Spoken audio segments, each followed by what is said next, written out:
Okie dokie. We're live. This is the first Ask VFX live stream.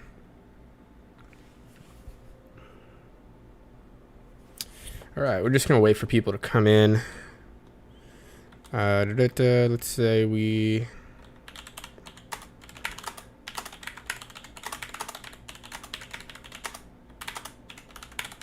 Good morning, good morning, good morning. Sorry I'm late. For anyone who was actually waiting.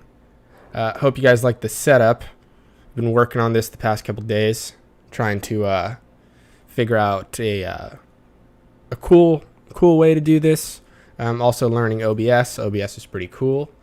We will be doing some live demos down the road, but I just wanted to have it all prepped. So that way, if you guys have questions, I can actually show you my screen. I'm going to, I guess, just get started. So good morning. Thank you for being here on a nice Saturday. Everybody I feel like I've seen doing streams has these like crazy blue and like pink lights. So I decided I'd do the same thing. Consistency. So if you guys have any questions for VFX, leave them in the comments or the live chat actually, and we can just start rolling through some things. I can explain anything you want. I'm here for you guys.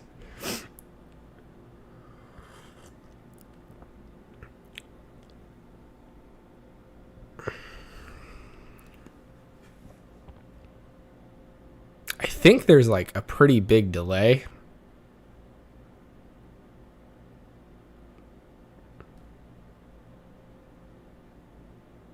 Because I'm seeing nothing in the chat. All right. Well, how about this? I guess I'll just kind of walk through what I do on my setups, and we'll go from there. Shall we?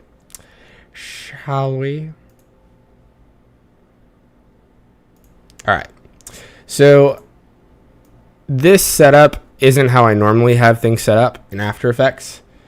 The layout is just for the tutorial purposes, but when I start a new project, typically it's either a motion graphics project or a VFX project.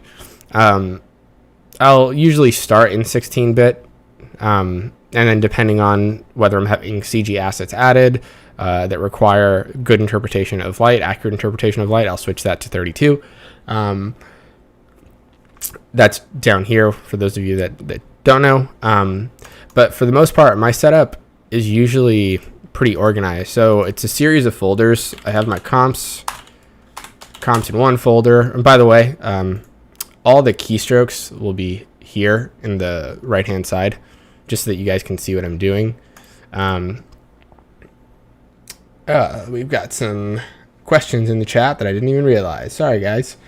Looking for work in film studio. Would love to know what a beginner in VFX from scratch and what should I begin with. PS, completely new.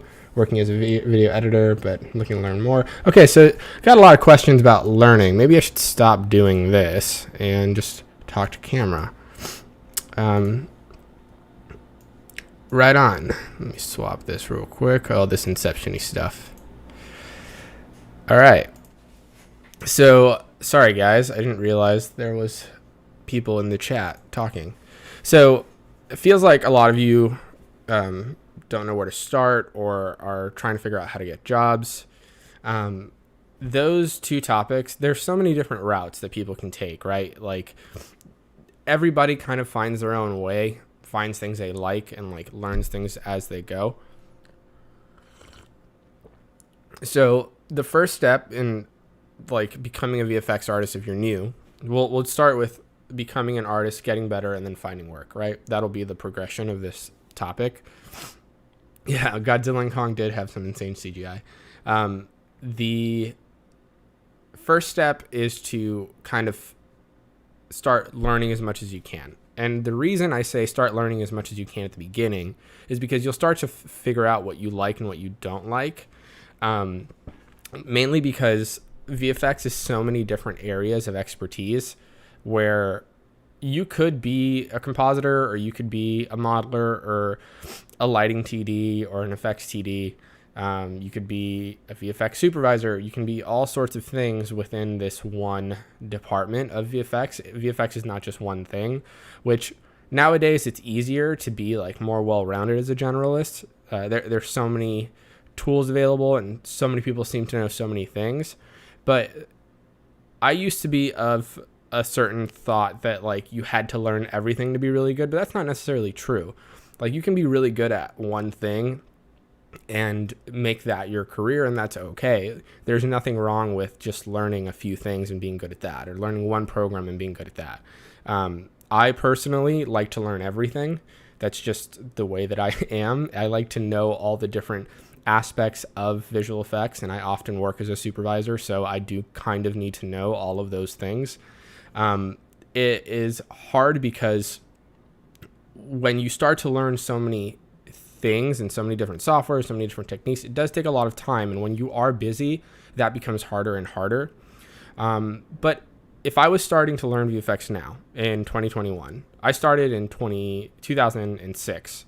But if I had to start learning now, I'd say take your phone, or a friend's phone, or your friend's video camera if you don't have one, or your own video camera, and shoot little effects shorts. Like Film Riot does this a lot, where they shoot a small scene around a particular effect that they want to do. So have you guys, what's up? Welcome to the chat. Have you guys seen the new Mortal Kombat trailer where the blood squirts out and it turns into a knife? I think Scorpion does it. I can't remember. Let's say I saw that and I was new and I was like, oh, that's really cool. I want to learn how to do that. You could go to YouTube, find tutorials that teach you how to do that, or find tutorials that teach you how to do something similar, and then go to, your friend's house, shoot that little scene with them, and try and make the effect. And that's the first step, just trying things out. Looking at tutorials, learning them, maybe even doing, it's a very big change to the stream. But oh man, I forgot my train of thought. But yeah, find tutorials of things that you want to learn. Start doing them for yourself. Do things on your own footage, and as you get better and better, you will start to build a little portfolio of things that you can then use to start getting work. Now, to start learning, once you start figuring out what you want to learn, then it's easier to search for those tutorials. If you want to learn After Effects, Video Copilot is fantastic. If you want to learn Cinema 4D, Grayscale Gorilla, and Clinton Jones, the Punisher, which I'm sure a lot of you people follow, he does a lot of good live streams for cinema and Octane. If you want to learn Maya, Flipped Normals is fantastic for Maya, ZBrush, Substance Painter. Sir Wade on YouTube is great for animation. Blender Guru, of course, and Ian Hubert are fantastic for Blender. If you want to learn Blender, those are the main ones, followed by Peter France, part of Corridor Crew, who's a fantastic artist on Blender. So there are all these different areas of expertise that you can go to those areas for free training and just learn. And then,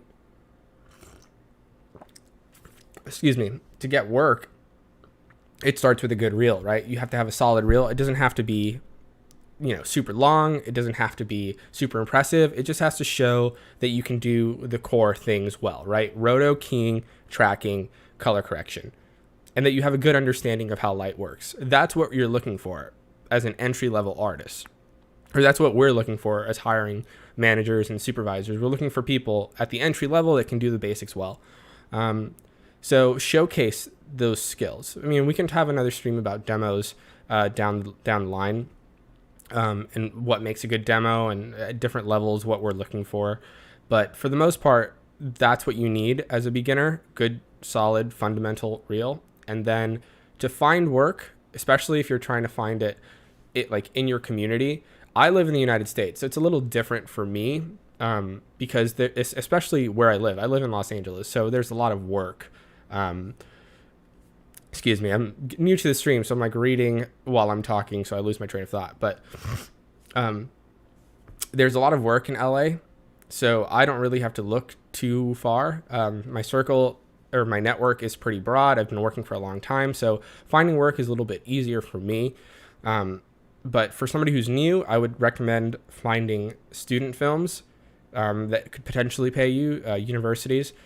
And then if you're trying to find studio jobs, apply for those entry-level positions, the roto positions, the cleanup positions, rig removal. Those are the things you're probably going to be doing first if you're a compositor, or if you get an entry-level job as a modeler, you may be hired to do mesh optimization, or you might be the tedious things that artists aren't going to be doing. That's just an example. You probably wouldn't be hired to do mesh optimization, but and then finding work in other countries is difficult. I've never had to do it, so I have no real concrete information for anyone that's trying to find work in another country. So let's say you live in India and you're trying to work in the US, like that's really difficult. You would probably need a work visa. The other company needs to be able to file all the paperwork to get you a work visa. And for the most part, US companies don't really hire people from other countries to come to the US to work. Typically, they just outsource to companies that are in other countries already. So search on Google the top 10, VFX companies in your country and start there. I would say try and find work in your sphere of influence and then build up from there. I think finding work in other countries is really hard. Not that you can't do it, I just don't have any advice on it. So hopefully that helps. I think I go back into the chat. Wow, lots of things. Any good mobile apps for VFX? I don't know any good apps, unfortunately. My stuff is all on PC, so I'm using Nuke, After Effects, Maya. Other than that, if you're asking about apps on your phone, I unfortunately don't have any solutions. Sorry. Blender to Houdini workflow. Does that sound practical? I don't know why you would. Well, maybe you would do stuff in Blender. It just, I guess, depends on what you're trying to achieve. Can you elaborate? Because that workflow, it can be practical depending on what you're trying to do, but I don't know the integrations from Blender to Houdini or vice versa, or what the challenges are. I feel like it should be fine if you're doing like some modeling in Blender and then you're trying to like use them in Houdini. Could you elaborate on what you're asking there? What is the biggest project that you have taken part in? I most recently supervised, like a year ago at this point, was a supervisor on the Muppet Show, or the most recent Muppet Show that came out on Disney Plus. And that was a huge project. It took us like a year to complete, and it was just a lot of cleanup, a lot of rod removal. Rod removal is something I've done a lot of, and I can do a whole, 20-hour course on rod removal because I've done so much of it. Voice is out of sync. Oh no. I wonder why that is. Sorry about that. Give me a second here. Why is there latency? Thanks for letting me know. Again, this is all, figuring things out. I am not a streamer, nor do I claim to be one. So all these like latency issues are good to know. Why is there a sync issue? I might have to figure that out on the back end. Is the sync really bad? Let me know in the chat if the sync is really bad. But if it's bearable, then I'll keep going, because I have no idea where to even begin to troubleshoot this. I was having mic issues earlier, but I'm going to restart this stream on YouTube outside of OBS, I think, and that might fix the stream issue. Whatever. We'll just go with this for now. Going back in the chat. Is learning After Effects good if you want to work at a big studio? Yeah, definitely. After Effects is very good. Big studios do use it. Depending on the studio, you'll either work in After Effects or Nuke. Mostly big VFX houses use Nuke, but smaller houses may not be able to afford a bunch of Nuke licenses, so maybe they have After Effects. After Effects on your resume is good to have. It's not a bad thing. I am very, like, a lot of my work is After Effects based, so I do a lot of stuff in After Effects. So After Effects is definitely good to learn. Video Copilot is a good resource. There's also millions of tutorials on YouTube for After Effects, so you can learn to your heart's content. So at the end of the year, finishing my studies, I'm going to start applying to jobs as an effects Houdini artist. That's awesome. I am learning Houdini, and I commend you. Being an effects Houdini artist is like, there aren't many of them. Like, the competition is a lot slimmer. So once you get real good at effects in Houdini, it should be pretty easy for you to find work. So good luck, man, or gal. The name is anonymous, so I have no frame of reference.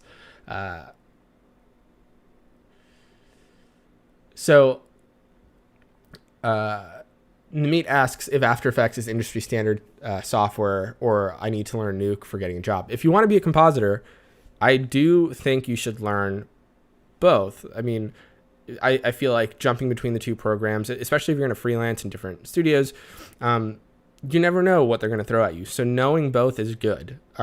Most houses, like I said, are Nuke based. So learn Nuke. Nuke is free. You could go to hold on, Nuke free. So Nuke has a non-commercial license. I'm gonna copy this bad boy and put it in the chat for you guys. So you can download Nuke for free and learn it off some tutorials on YouTube. There's also a couple, I think they have like a training section on their website. Yeah, they do. They have a learn tab on their website that you could learn Nuke. So definitely check that out. And you should be good to go. Hi in Egypt. Hi in Kazakhstan. Welcome to the stream. Thank you for being here on Saturday and hanging out with us. We're talking about some VFX stuff. I'm new to streaming, so thank you for sticking with me with all the issues. Yeah, hopefully I can answer as many of your questions as I can. All right, so let's see.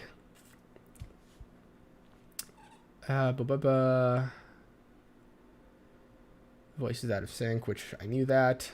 Like making geometry in Blender and making sims and particles, etc. in Houdini. So earlier in the chat, we had a question about Blender to Houdini workflow, if that was practical.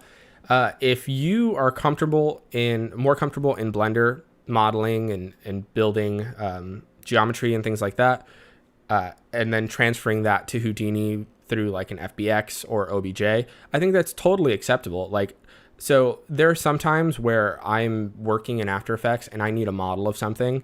I won't go to TurboSquid. I'll just go to Maya, model it real quick, and then I'll export an OBJ out to After Effects, and I will do my texturing in Element, and that's sometimes how I'll do things. So it just depends on what your workflow is, because for me, it's just faster when I'm doing motion graphics to model something real quick in Maya, throw it in After Effects and animate it in After Effects, and it's all contained in one software. So if that is something that is beneficial to you, then that absolutely is practical. I don't see a problem with that.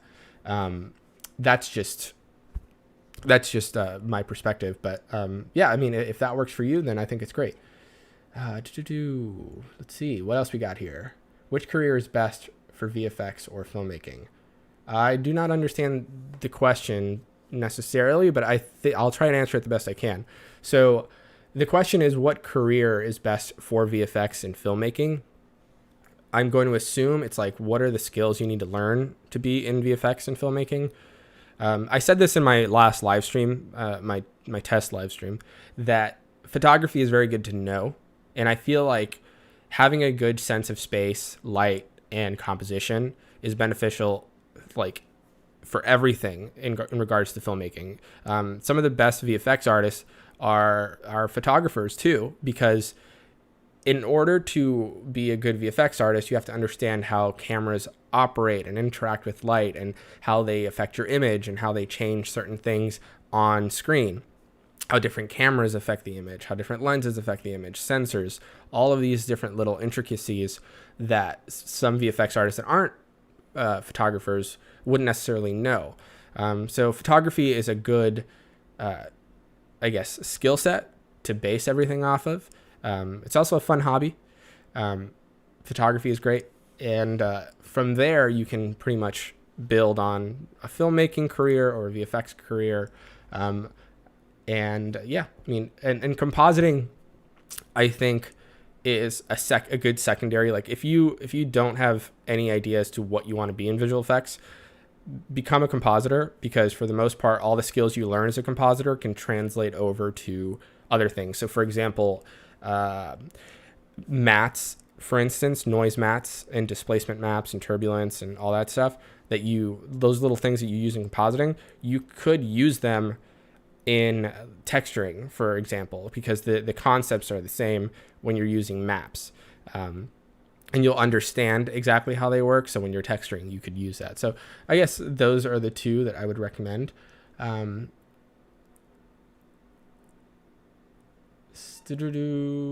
See.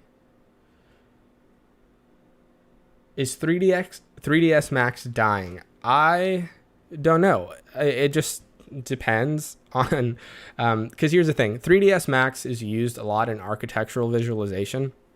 It has a lot of good tools for that. So I don't know. It depends on who you ask. I don't necessarily think that it's dying, but I think the big 3D modeling softwares out there are Houdini, Maya, Blender, Cinema 4D, and that's probably the top of the top right now. Years ago, I think Modo was like pretty popular. Modo is the Foundry's like 3D software. I don't know if anybody uses it anymore. I'm sure people use it, but those are the big four, I think.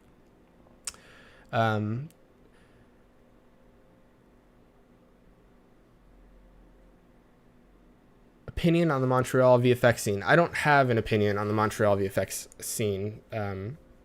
It's just another country. I guess it's good. I'm privy to the LA Hollywood VFX scene. Like that's where I live. That's where I work. So yeah, sorry, I can't be more helpful there. I don't use Houdini. I'm learning Houdini. It's hard software. I use Nuke, After Effects, Maya, and a few other programs, but those are the main ones I use on a regular basis. I'm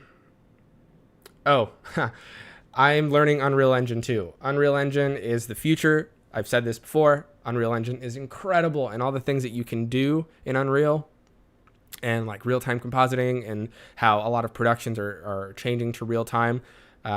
It's crazy. So Unreal Engine is definitely a good thing to learn. It's free. You just go to their website, sign up, start learning. You get access to Megascans, start building some sweet environments. You could do a whole bunch of stuff in Unreal, and there's a lot of good tutorials out there. And they just came out with MetaHuman, which is their like character generator, like ultra real character generator.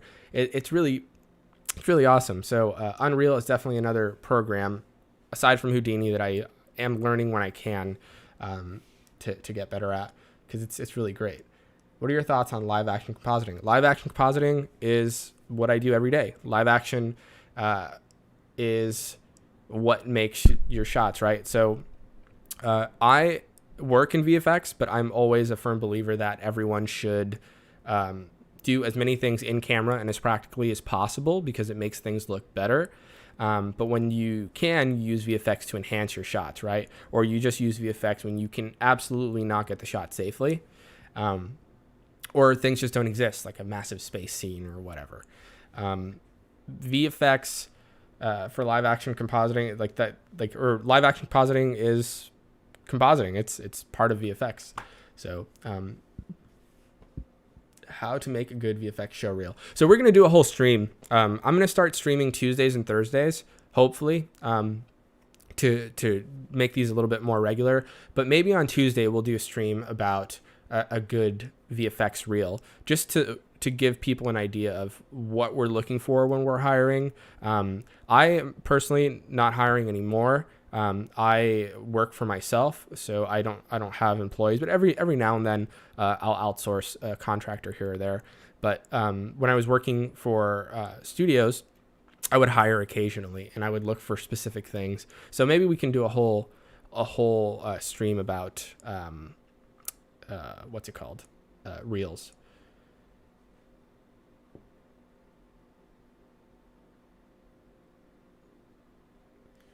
Being a VFX artist is like the next step of a videographer. Being a VFX artist is independent of videography. So if you want to be a videographer, that's great. And if you wanted to become a VFX artist after that, that's great too. But you don't have to be one to be another. They can be completely independent of each other.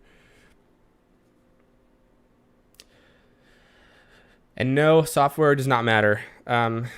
It just matters about how good you are with the skills and techniques that you pick up along the way, how good you are at implementing them in certain situations. Being good at the software you have is better than any one particular software, if that makes sense. Like, you could be equally good. You could have a great artist in Nuke and a great artist in After Effects, and you could show me the same shot that each of them did, and I couldn't tell you who did it and what, because if they're both good, it doesn't matter. You're not going to know from looking at the shot what software they used.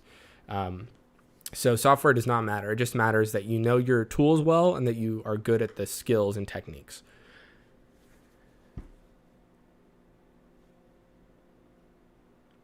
So Peter asked a good question. How do I break the barrier of finding a job when every job requires experience, but I don't have experience? I talked about it at the beginning of this live stream, where when you're starting to work, you should shoot a lot of things on your own to build a little body of work. But to get an entry-level job, which is a roto artist or like a cleanup artist, things like that are tedious jobs, we're looking for people that can do the fundamentals well. So start a really solid, you're going to have to do a lot of legwork on your own before you can even get a job, which is a lot of learning. You either have to go to school or learn on your own time to build a little bit of a reel that shows that you can do roto really well, that you can do maybe keying really well, or tracking, or the basics, and show that you can do them in your reel so that when you send them out, you can get those entry-level jobs. And once you get your first entry-level job, it's easy to continue from there, and get a body of work, and build up the body of work from those new jobs. Yeah, happy to be here. Happy to see everybody as well. It's been a long time, but I'm hoping to do this more frequently. It's been a wild couple of years. I've been trying to do Ask VFX as a full-time thing for a long time, but I feel like now with all the live streaming that people are doing, it's so much easier to set up a live stream than to do a video, because a lot of the videos I want to do are pretty long and intense, and I work a lot of hours. I work sometimes 18-hour days because I have so many clients at any given time. So it's hard to do a live stream and get information out there. But I like teaching. I want to teach about VFX, and I know people have a lot of questions. So what mindset do we need to be successful in VFX, and what are the main softwares we need to learn? So again, software, depending on what you want to be in VFX. But in terms of mindset, I think it's really important, if you want to be a VFX artist in any department, to be detail oriented and patient. That's another thing. And and diligent. So hardworking. Those are probably the top traits, I think, or that you need to be a successful VFX artist. And I'm going to explain why. The more detail oriented you are, the better your stuff is going to look. It's just going to be so much more elevated than any of your competition. So, for example, if it's you versus somebody and you both have green screen shots, excuse me, and theirs is literally just a one-click key, and you went as far as to do a light wrap and chromatic aberration and film grain and lens distortion, obviously I'm going to go with that instead, because it shows that you pay attention to detail, you have a better understanding of compositing, and again, it makes you the better artist. So being detail oriented in that way, or like when you're modeling something, instead of just throwing a shader on versus having an actual like layered build where you have micro scratches or surface imperfections, all that stuff. Those are little details that other artists that are not as good or not as detail oriented wouldn't have, and we're going to pick you. So being detail oriented is very important. Diligent, being organized, especially when you work in bigger pipelines. People need to be organized, because if you're just naming things fire 1, fire 2, v1 underscore rev, v1 underscore final, that is just no. Like we don't do that. Being very organized when you have to pass projects around is really important, so that people can find things. And that way, if you have to archive a project, 3 months later or 6 months later, you can find things yourself, especially if you're freelancing. This happens to me from time to time, where I'll get a little messy on a project and not organize it literally after the project is done. And I'll archive it and I'll have to open it up, 6 months later, and I can't find anything. So be diligent, be organized, very important. So patience is another thing. VFX, to me, is a long process. Learning VFX is a long process. Getting good at VFX is a long process. And it's easy to get frustrated along the way, because it feels like there's so many things to learn all the time. And some of the concepts are hard to learn. Like it's not easy to learn everything. Like a lot of things are easy, but once you get past a certain point, like things become pretty complicated. So I feel like being patient as you're learning and understand that it's a process is very important, and hardworking. Like this stuff is a labor of love. You're going to work on projects that are going to be hard and are going to be long, and you're going to hate it sometimes. But that's why you need to be, hardworking, is so that you can push through those things and be patient. So you can push through those times, but also deliver good work.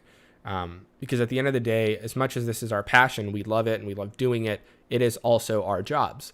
So, it would be silly to think that we wouldn't hate it from time to time. But yeah, those are the traits and skill sets or mindsets that all VFX artists, I think, is good to have. So.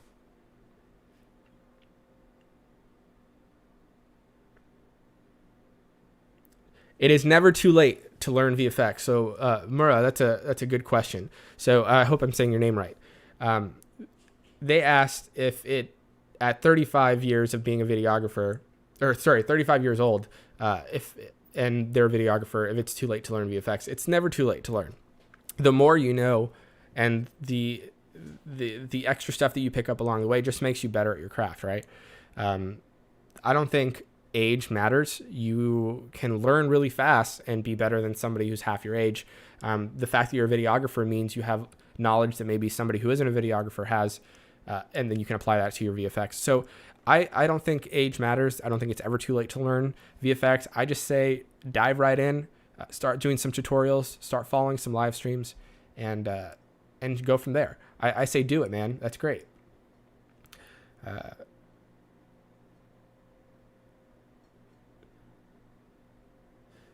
So what are the next big plans for this channel? So I'm going to be doing live streams more frequently. The goal is to do them on Tuesdays and Thursdays, ideally after work, because I do work full-time hours. So it'll probably be in like the 6:30 at night range, where I'll do some live demos, some shot breakdowns, so we can watch some really popular scenes and kind of break them down as to what they're doing and how they were able to do it. That'll all be really cool. Some demo reel breakdowns. I basically want to make the live streams like a classroom where anybody could come in, ask a question, and we could go over things, and I can help answer some questions that you necessarily are having a hard time finding. And then these live streams will be posted to the channel. And then occasionally, when I have the time, I'll shoot some, actual one-off videos that I'll post on Wednesdays whenever I can get them. My mistake with the channel before was that I was making promises when I was super busy.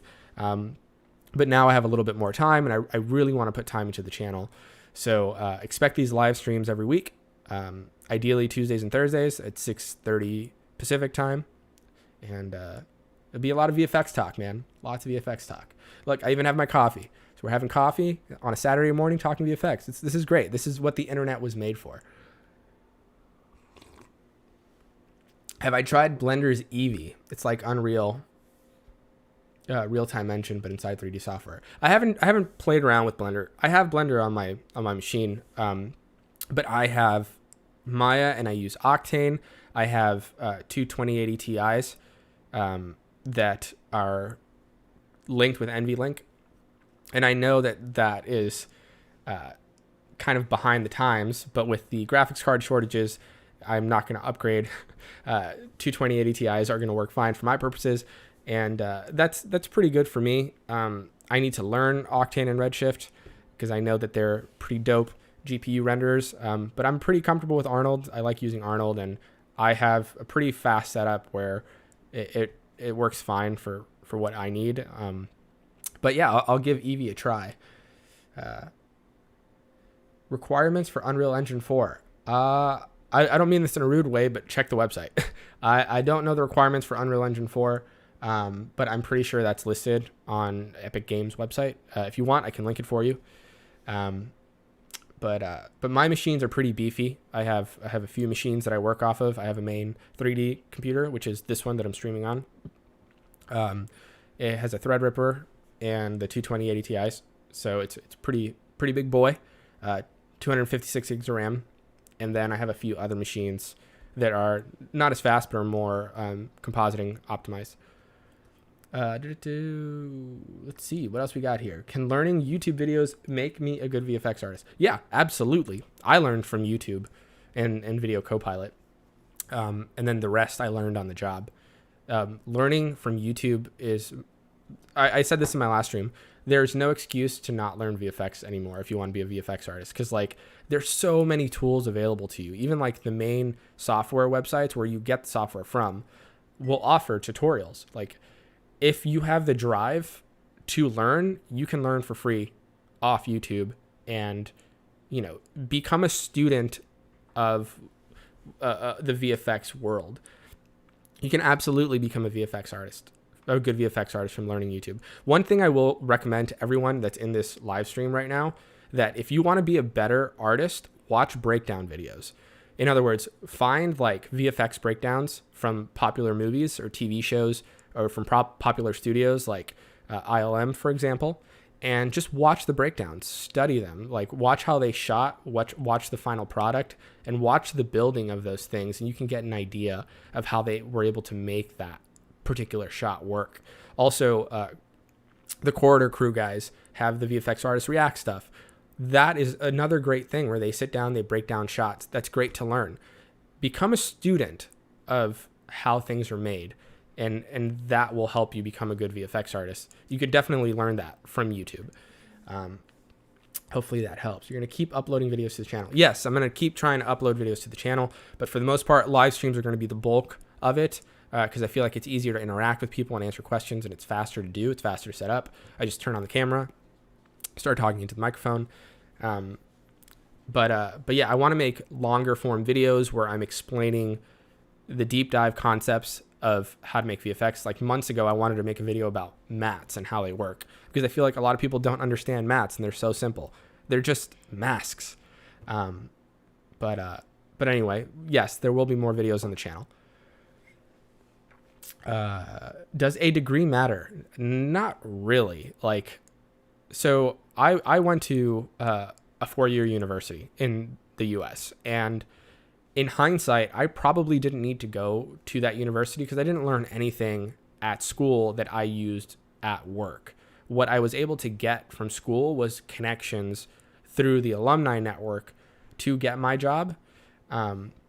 So in that regard, it was good. Going to a university or a technical school or an institution opens you up to a network, which is really great when you're starting out because it helps you get your foot in the door somewhere.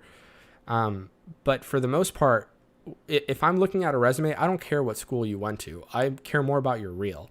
And I think that's what most people care about nowadays. That isn't to say, don't get me wrong. I'm not saying don't go to school, don't get an education. That's very important. I highly recommend you go to school and get an education. Don't go into debt if you can help it. But at the same time, as somebody that has hired artists before, I don't care personally what school you went to or what degree you have. I care more about your reel and what I'm hiring you for. So if I'm hiring you to do effects, I care more about the fact that you have a reel that shows you can do real effects, like good effects. Or if you're a compositor, I want to see that you can put images together convincingly. Like that's what I'm looking for. Not that you went to, I don't know, Harvard or whatever, even though Harvard is not a VFX school, I know. But yeah, degree to me doesn't matter, but that shouldn't stop you from going to school. And I don't think it's going to prevent you from getting a job either way. What should we focus on to get good at VFX? I mentioned this earlier. Focus on light. Focus on the details, and that will make you a good artist. The details are important, my friend. I can't tell you how many times people miss little things that could elevate their VFX to the next level. The easiest example I can give you is green screen, right? Let's say you key something and you put your actor or whatever on another background. A lot of people just stop there, right? But if you color correct your shots and you maybe add a little light wrap or you add some foreground elements to integrate the talent with the screen better, those little details are super helpful and they make your shots look 10 times better. So definitely do those things. Think outside the box when you're working in VFX.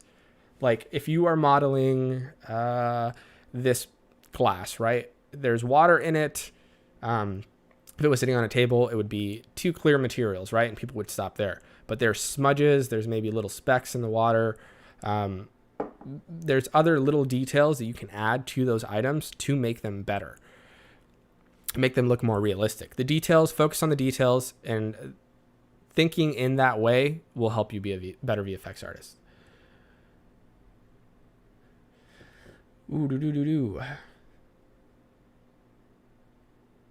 So that's a good question. So Ram, a good question. Is it necessary for a VFX artist to know how to make everything from scratch? No, it's not necessary. However, and I am this way, I like to make everything from scratch. A, because it doesn't take me that long depending on the project, and B, I have more control over what it is that I'm doing. Sometimes for projects, you don't have time to do certain things. So I will get a project off Video Hive, or I'll get a model off Turbo Squid, or I'll get textures off CG Textures or whatever, textures.com. A lot of things help speed you up if you don't have the time. But if you know how to make something from scratch, when a client asks you for something that you can't necessarily buy, it's good to know. I personally would say it's good for you to know how to make things from scratch, but it's not required. It just depends on the project, really. Houdini is a nightmare learning path. Yes, it is. It is. There aren't many good resources out there for learning Houdini. However, they have invested money into making tutorials, and they're actually pretty decent tutorials on YouTube, on their YouTube channel. So I'd recommend checking those out. Because they're realizing that more and more people want to learn Houdini but can't because it's complicated software. But I totally agree. Houdini is a nightmare learning path. Oh, man. Some guidance about match moving as a career. So I can't really speak on match moving careers necessarily, but I've done a fair share of match moving myself.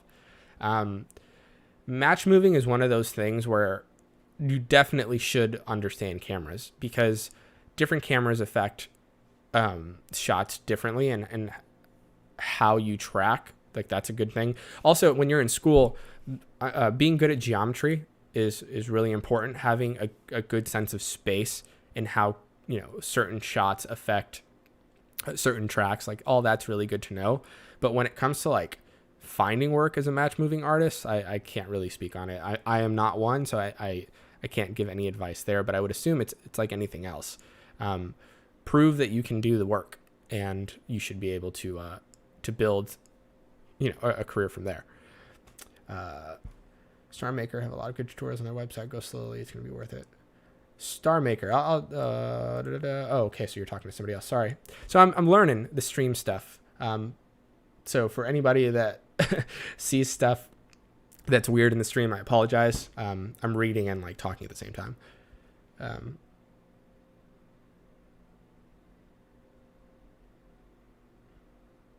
How do you reply? I'm into it.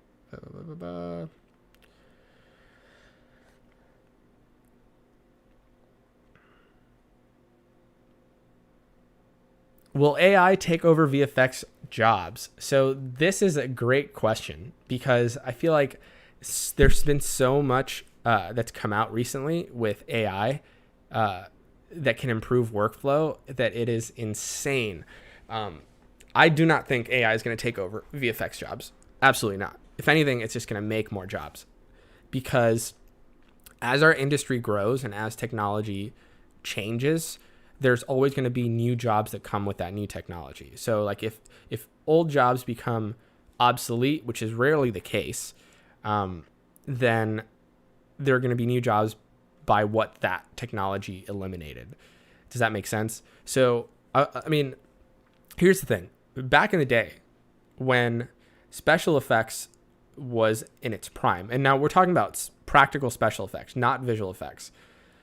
Special effects never went away just because visual effects came into the world and we started using it in our movies.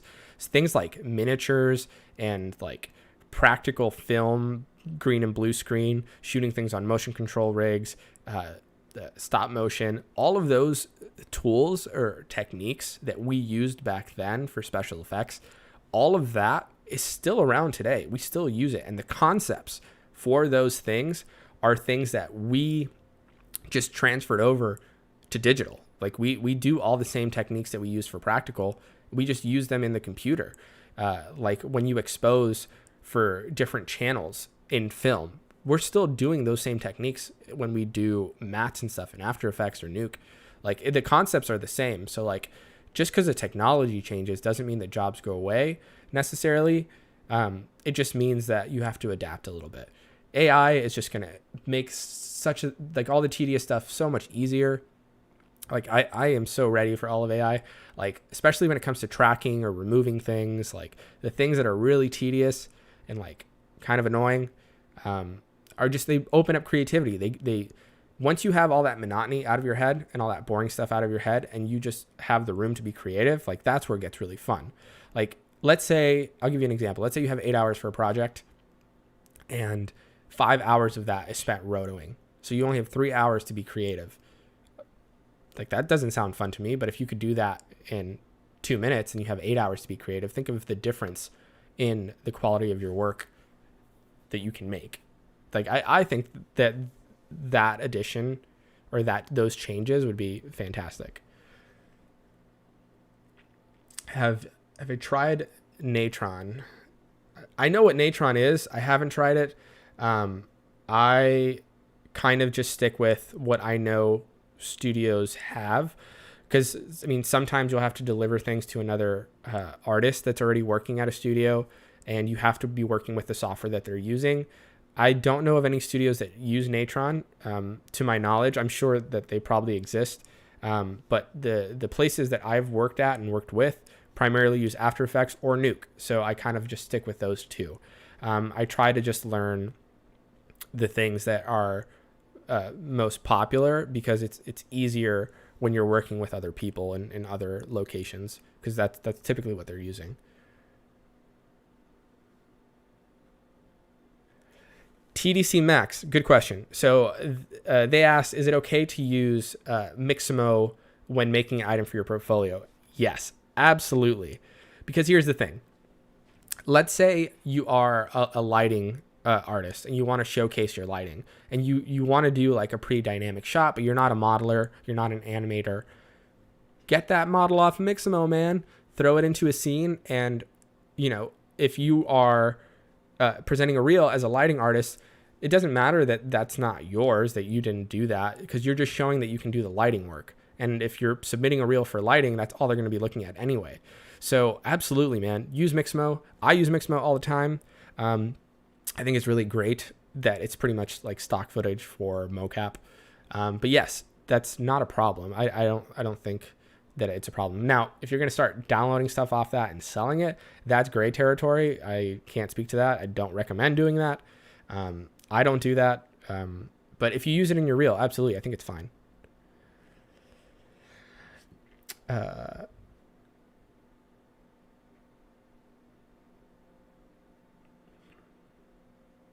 How do you keep your sanity? That is a good question. So a lot of you time. So this is actually a really great question, a really good topic, because I feel like as artists, we, especially when we're really busy, it's easy to like put blinders on and just focus on doing work, and doing nothing else. And that is tough. Like falling into that is really hard because you can fall into a bit of a depression because it's tiring or you're not liking what you're doing. So it's very important to take care of yourself. Take time for yourself, take time for family, play with your dog, do things that make you happy outside of VFX. Because it just like anything else, too much of anything, no matter how good it is not good. There needs to be a balance. And that's something that I think all artists struggle with. It's that work-life balance, because we love what we're doing. And it's very easy for people to take advantage of you because you want something to look really good, or you want something to be really interesting, and you want to put extra time in. The problem with that is it's very easy to fall into that cycle where you overdo it all the time. And next thing you know, you're working 20-hour days every day for 6 months. Like, that's not good. It is not a badge of honor to not get sleep. That's very important. You need to take time for sleep, take time to eat, exercise, spend time with family. All of those things are super important, which are things that I struggle with that from time to time too, where when I get really busy, I will forget to put effort into sleeping or put effort into spending time with family. And that's not good. You need to put those things in the front of your mind all the time, that work is work. Yes, it's good to be excited about your work, but also it's very important to take care of yourself. So that's how you keep your sanity. It's always making sure that you're taking care of yourself as a person, because your health is your wealth. If you can't even, let's say you don't get sleep for 3 days and you feel like crap, you're not going to put out your best work. You're not going to be in a good mood. You're not going to be healthy. So like the trade-off for not taking care of yourself is far worse than the latter, or the other thing. So that's how I keep my sanity. So why am I so bad at matching lights, highlights, shadows, matching different elements in a footage, and how do I improve? So are you talking about matching, like color correction matching, or talking about having trouble matching physical lights? Rama, if you can elaborate on that. I'll get back to your question, but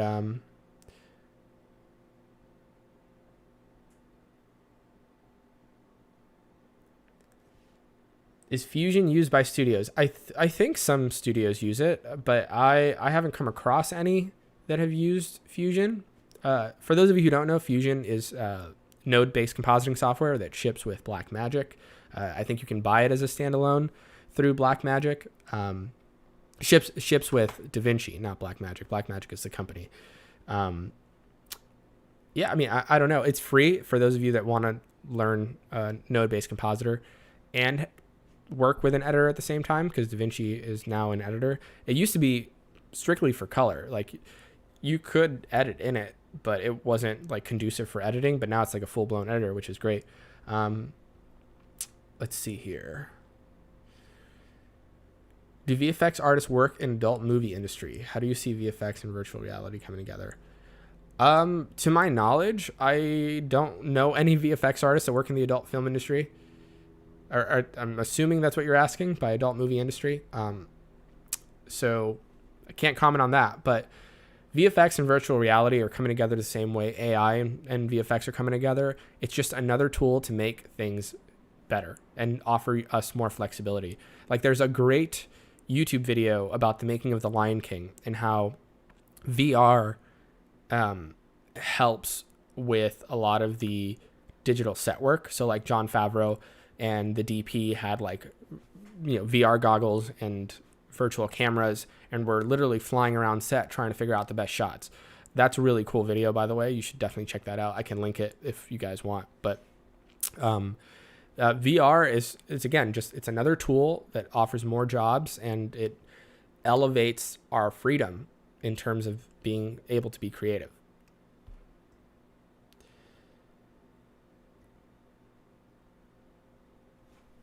Do you get burnt out? Do you get to a point when you feel exhausted and you don't get any energy to do things that you love? Yeah, absolutely.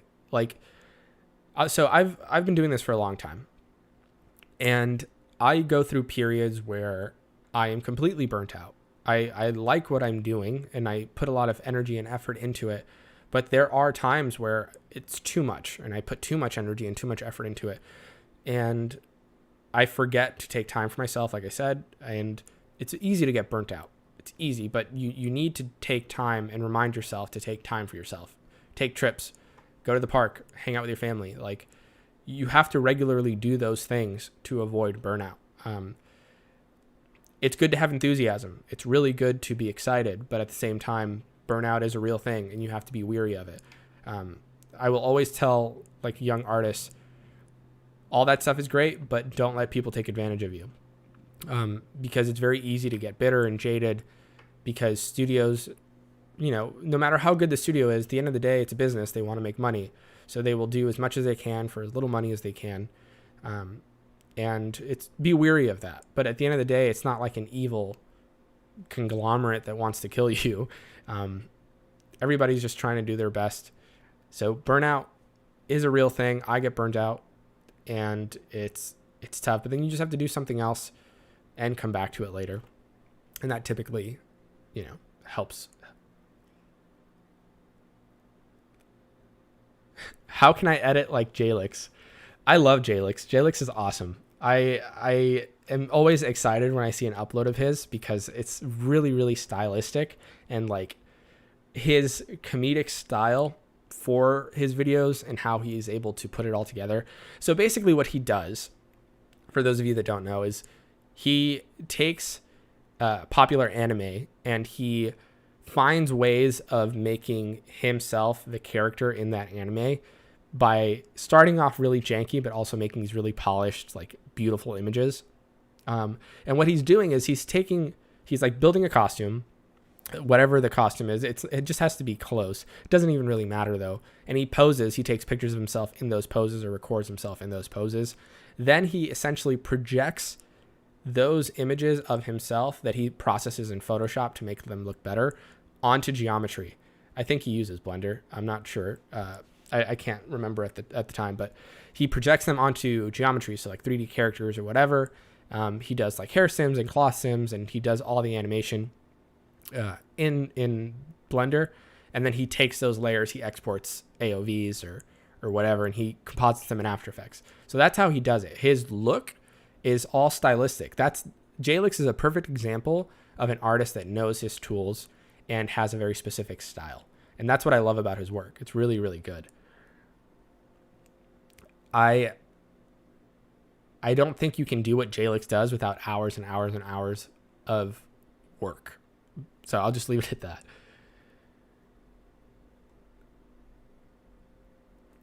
So this is a good question. How do you come up with a solution when you can't figure out how to solve a problem when compositing? For the most part, when I can't figure out something, or when I've come to like a stopping point where I'm at a loss for what to do, that's where I'll go to Google. Forums are a good resource. YouTube is a good resource. I would say get good at asking the same question in different ways, because sometimes when you're searching online for solutions, the way people ask the question may be different than the way you are asking the question. So it'll be easier to find solutions if you're like, instead of like how to roto a ball, it's like, how does a ball get rotoed? Like that's not a good example, but I'm trying to illustrate like just asking something in a different way can oftentimes yield different results when researching a problem. And 90% of the time when you've encountered a problem in a program or a specific effect, chances are somebody's already encountered that problem and the information is out there. So I go to Google, I go to YouTube when I'm having a problem. And if I really, really, really don't know, can't figure it out, I'll have to come up with an alternative to present it to a client. Like these are the problems we're having. This isn't working because of X, Y, Z. So what we're going to have to do to achieve the same thing is this workaround, because I know I can do this in this way. So we're just going to have to do it at this point. Also, I have a few artists that are older than me that I've learned from, and I will sometimes reach out to them and ask them their opinion and see like have you encountered this? Like, how would you fix this? And those are kind of some of the things I do.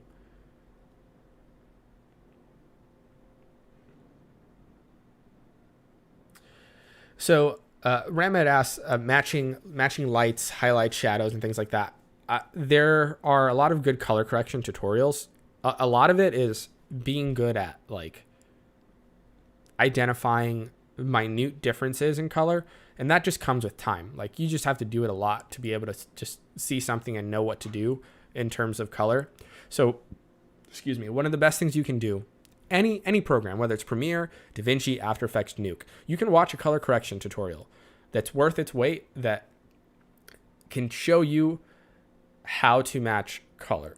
The way I do it is I match the highlights and the shadows first, and the white balance, and that gets you like 80% there in terms of color. And then the rest of it you can either do by eye, or you can do through scopes or through histograms. It doesn't really matter, as long as you can match the values based on what they're supposed to be. There are a lot of good tutorials on that. I can do a whole live stream about it if you guys want. But a lot of it just takes time. Color is one of those things where you just have to practice a lot of it. Watch a good DaVinci tutorial. Learn how they match color or how they color correct. Watch a tutorial on color correction.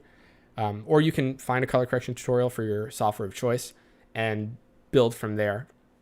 Just do it over and over and over again. One of the coolest things that you can do, take a still from one of your favorite movies, and take a still, or shoot a little thing, and try and match that color. Just practice that over and over and over again.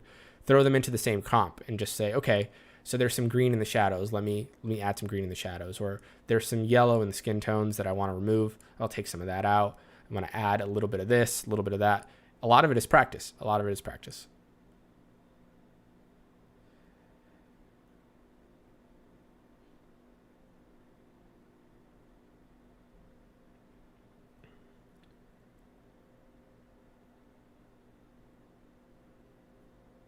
So we got a lot of good questions here that just popped up. If you're a beginner that wants to learn CG, yes, Blender is great. Absolutely do Blender. Blender is free. You can do a lot with it. There's a lot of sources out there for you to learn. Blender Guru, good place to start. Thoughts on people posting really good quality VFX stuff. Really complex stuff that people also work in studios but making viral TikToks, like era VFX.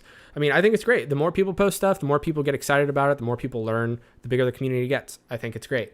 I personally don't have a lot of time to do my own personal things and post them, because typically I'm doing client work and I'm under NDAs and I can't share that work or share what I'm doing. So it's harder for me, but I love it when people post stuff because it inspires me. It makes me excited to do things and look at things from a different point of view. The hype around Unreal, and I talked about it earlier in the live stream, Unreal is changing the game completely. There is absolutely crossover between Unreal and VFX. And the big thing is the way currently production works is you shoot principal photography. You do a lot of pre-planning for how to shoot that photography for the final effect, and then you do all the work on the back end. So all the compositing is done after things have been shot. What makes Unreal great is that you can do a lot of things in camera, but that means that you have to do a lot more on the front end. So all the work that you're doing as a VFX artist after photography has been shot, you're essentially doing first, or doing it, before the actual shoot is done. So environments are being made and finished. A lot of effects are being done prior to shoots so that they can be added. There's a lot of work that the timing of when work is done gets shifted because Unreal is no longer it's no longer limiting people. It's like back in the day. I don't know if anybody has seen North by Northwest, where he like dives down and the plane like flies over him. So that's projection. They're using a projector on a screen and he's acting this out, and they're shooting him doing what we would do today with virtual production. Is just a more rudimentary version of that effect. So it's the same concept. You're just building all that stuff beforehand, shooting. So there's definitely crossover. And on top of that, on set, you have a real-time, like, Unreal artists like that can move things around. So if the director says, I don't like that pillar there, I don't like that tree there, that artist can change the environment and do it in real time. So there's definitely a massive crossover, and there's going to be a lot of jobs from it.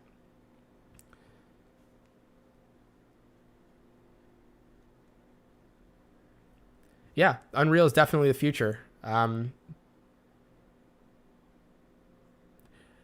Unreal stock over the past year has just skyrocketed exponentially. They're putting so much money into development, and what you're able to do, it's no longer just for games. Like Unreal, you can do cinematics, you can do environments, you can make whole movies in Unreal. And I love the fact that it's free. I love it when there's good software that's accessible, because when I was a kid, I had to torrent things, and like, I do not condone torrenting. Like, that's not something that I'm promoting. That's just something that I did when I was a kid because I had no access to anything. I had to get After Effects 7, and there wasn't a lot to learn. But now, like, you have Blender that's free. You have Unreal that's free. Megascans is free. Like, there's so much out there for you to learn from and build from to make beautiful images. Like, the sky's the limit. Like, anything in your head, you can put on screen. It's amazing. Thanks. I've been working real hard on this stream setup the past couple days. I'm going to get a few other things sorted out. Mainly this mic latency issue. People brought up that there's a sync issue, which I need to figure out. I'm new to streaming, need to figure it out. But thank you guys for sticking with me on a Saturday and talking about VFX. I know it's a small group, but hopefully I can do these more often, answer your questions, and do a live stream where I'm actually demoing some stuff, which brings me to this next point. With everybody in this chat, if there's something that you guys would like to see a live demo of, let me know in the chat so I can prepare that for the next stream. So for example, if you want to learn tips on keying, that's just the first thing off the top of my head, we can do a whole stream about things that I do when I'm keying and certain challenges like hair or edges or light wraps or things like that. So if you guys have anything that you want to learn in the next stream, definitely put it in the chat so we can do it next time. If not, I think the next live stream, which is Tuesday, I was going to get some shots and break them down so we can talk about how certain things are done. Everyone torrented things. Yeah. I mean, there's only some things that, man, when I was a kid, I didn't have access to a lot of things. Like, my computer was really bad. I had to cut grass for a whole summer to save up for a laptop. That was my first computer that I had After Effects on. I think it had like 4 gigs of RAM. And it was super slow. And the first thing I got into was digital painting. So I had to download Photoshop first. And it was a whole weird thing that I had to do to get it on the computer. And I started learning digital painting. There was this tutorial on how to draw Optimus Prime. And I was doing it with a mouse. And it was really, really hard. I was really bad at it. If I would have stuck with it, I could have sold it as an NFT if I would have gotten better. But then I saw like a Harry Potter movie, and I shot a movie with my friends.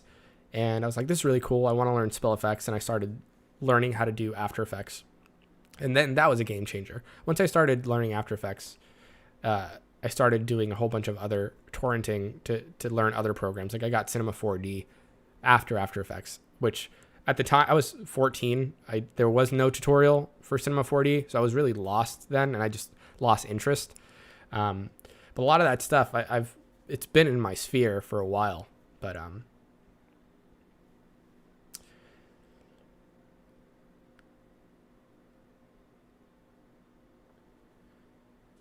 so I guess this is actually a good thing. So Anupam, I think is how I pronounce your name.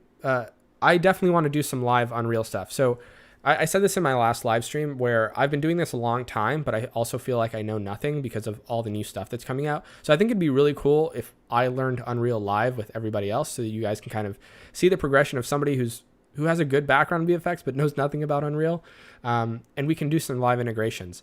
Like, that'd be really fun, I think, and I think it would be a good way for all of us to learn, and we can figure some things out. Yeah, I keep getting comments to try Natron. Maybe I should, and see what that thing is like. I am from the U.S. I live in Los Angeles, California, and I work in the film industry here. I'm originally from Florida, and I moved here about 8 years ago to work in movies.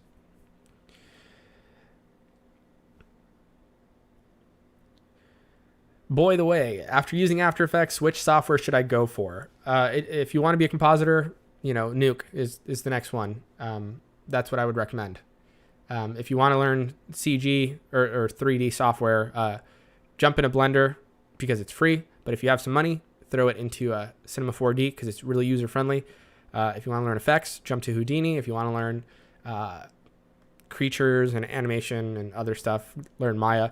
All these 3D programs are the same and all can do these things, but those are some of the primary things that they're used for. Do I use a graphics tablet? I personally don't. I've used them before. I have one in the closet actually. I don't particularly like it. I'm a fan of the mouse. I like using this thing. I have to get a new one actually. This one squeaks a lot. But I prefer a mouse. Some people prefer a graphics tablet. It's just preference, whatever you want. Is there any point in using it when you're not drawing or sculpting? I mean, it's like anything. It's second nature. Like once you start using it, it's the same as using a mouse. It's really easy to use. You can buy really cheap ones on Amazon nowadays. I think for under $100.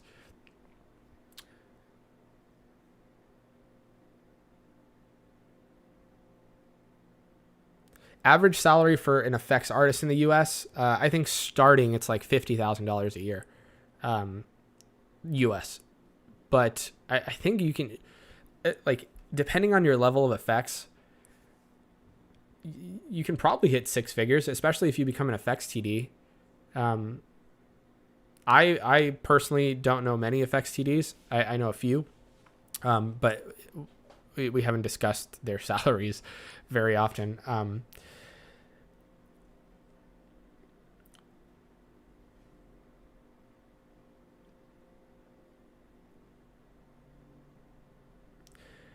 So Pipeliner, yeah. So what I meant by creatures is I meant like animating them. Yeah, ZBrush is a sculpting program primarily used for sculpting, anything. It's like a digital lump of clay.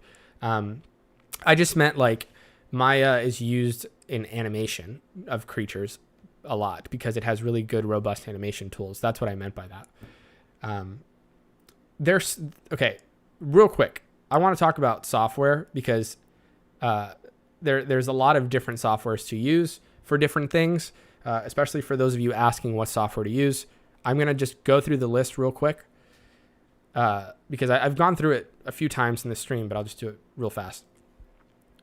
After Effects, Nuke, apparently Natron, and Fusion are compositors. You use that to put images together.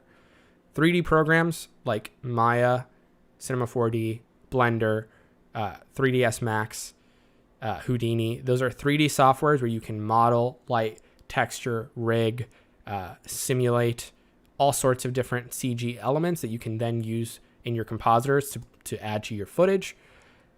Arnold, Redshift, V-Ray, Mental Ray, Octane are just some of the render engines available. Render engines are third party that you can pair with any 3D software to basically finish out your image. It's like different types of paint, right? You can have paint A and paint B. You can paint the same thing, but it'll give you different looks.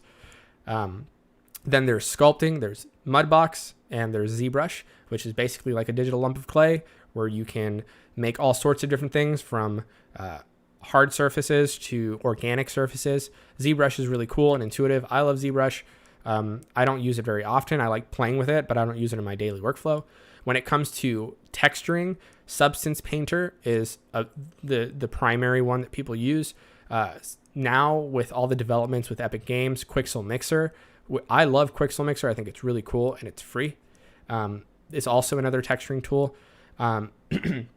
There's also Mari. Mari is a Foundry. Foundry is a company. Foundry software that is also used for texturing. There are, for 3D tracking, Buju, PF Track, and Synthesize are the big 3. I think there might be one more that I'm forgetting right now, but I can't remember off the top of my head. Mocha is not a 3D camera tracker or 3D match mover. It's a 2.5D, although they have some incredible tools now for mesh tracking, which is something I haven't tried yet, but I really want to. Unreal is incredible for real-time, like anything really, the real-time compositing environments. You can use Quixel's Megascans with Unreal to build environments. These are fully textured photo scanned assets that you can then use with Unreal. For those of you that don't know what photo scanning is, it's where you take a lot of pictures of an object, throw it into photo scanning software, and it makes a 3D model based on all your pictures and projects the pictures that you take onto your 3D models. The software is absolutely endless. Photoshop is great for matte painting, building storyboards, and building textures. It's a good one to learn. DaVinci is fantastic for color. Premiere used for editing, but you can do a lot of visual effects things through all of these different programs. Let me see, what else do I have? I'm just going to run through the list here. I'm going through my programs and seeing what I haven't talked about that I have. There's a lot. I'm sure I've missed a bunch, but those are like the main ones that people use for a lot of things. Hopefully that gives you a starting point of where to go if you want to learn certain things.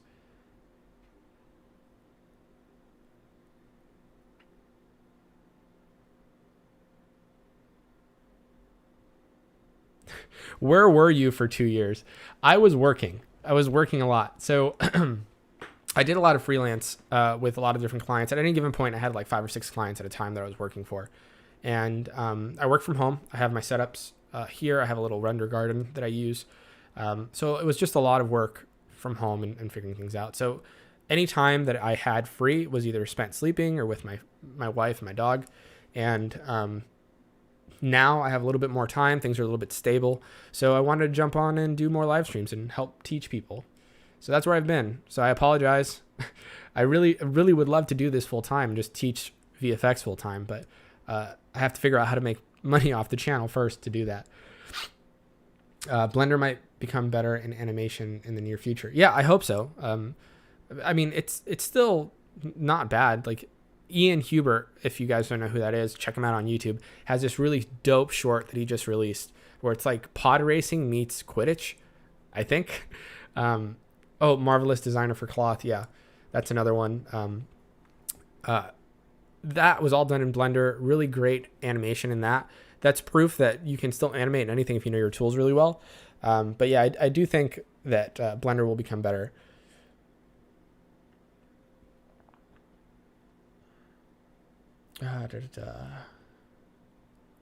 How to present a portfolio for a VFX artist for an interview. So I think maybe we do that in the next stream, because that's come up a few times in this live stream about your portfolio or what that should look like and what you need to get a job. So maybe in the next stream we do that stuff.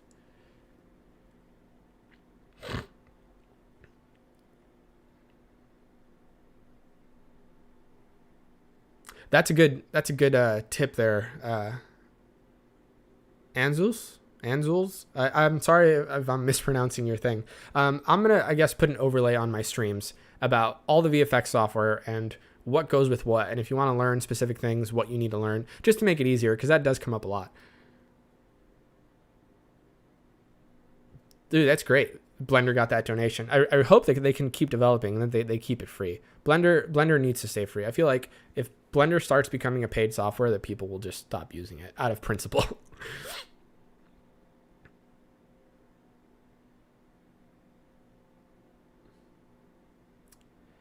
Do VFX artists need to know programming, like C++, blueprints for Unreal? I think so. Python is probably the main programming language that VFX artists need to learn, especially in Maya and Houdini. Like Python is the programming language. I think there's some others, but C++. I don't know much about Unreal, so I can't answer this particular question about whether you need to know programming for Unreal. But I can do some research and find out. But definitely Python. If you want to be like an effects TD or like a Houdini artist, Python is what you should probably learn. Yeah, so Embergen is, I guess, Pyro simulator. Just like FumeFX is a Pyro simulator. It's a separate plugin for Maya and other software. There's also Turbulence FD or Phoenix FD. I think. I can't remember. There's so many plugins. It would be impossible to name them all.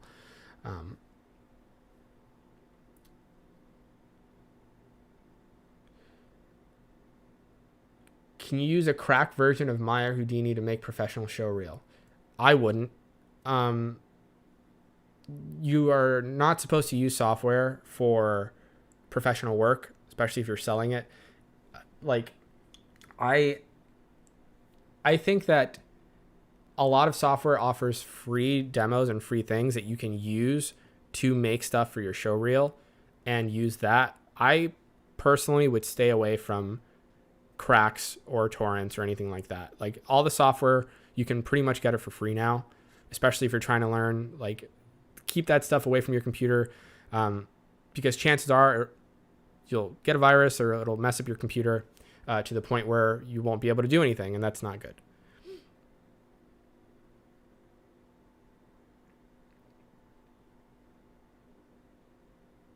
I don't know much about Embergen, so maybe it's something I look into. Again, there's so many different softwares. I just do what's relevant to me. I learn what's relevant to me. I use FumeFX in Maya for a lot of my Fire stuff, and I'm learning Unreal just because it's something that is relevant to my supervisor work. But I haven't really dove into Embergen or know much about it. All right, so I think let us know when you're going to stream in Unreal. We'll join and we'll try to learn with you. Yeah, I'm definitely. So when I start doing these live streams, I'll start posting the upcoming live stream thumbnail thing so that you guys know when I'm coming on, and hopefully we can make some stuff together.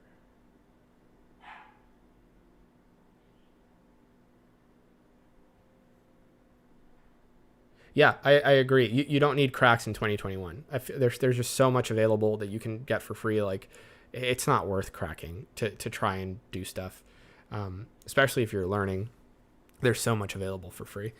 All right, so I think that will conclude this stream. Thank you guys for being here on a Saturday. Maybe the next stream I'll do will be a little bit more organized and we'll have some flow to it, just so you guys can really learn. I like answering your questions, but I also want to teach you guys some stuff. So maybe we do it like Clint does his stuff, where he starts the stream with a goal in mind to build something or to make something, and he answers questions along the way. So I think that's what we'll do for the next one. A lot of you have asked for like demo stuff for your show reels, so we can go ahead and do that. I think that would be a really cool starting point. But yeah, the next stream will be Tuesday evening, 6:30 Pacific time. Come on by, and we'll talk about VFX and stuff, and it'll be a good time. Nuke tutorials. So I guess I'll read these real quick before we leave. Blender, Unreal, 2 free softwares. Do we need some other software to do stuff? Suppose I'm on a tight budget.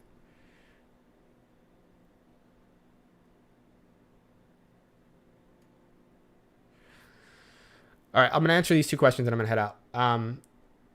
You can make professional, like, studio quality stuff in Blender and Unreal.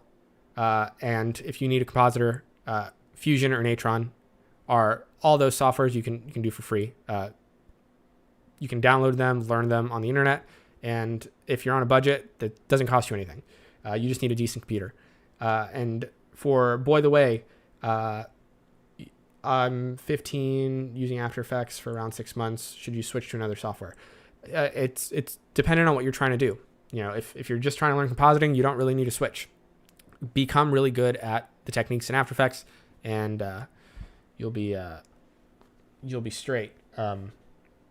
You can jump to other software if you want, but it just depends on where you're at in your learning and like what you're trying to achieve. So that I can't really answer that question. You kind of have to answer it for yourself. So, all right, guys. Thanks for all the input, and I'll see you guys next time.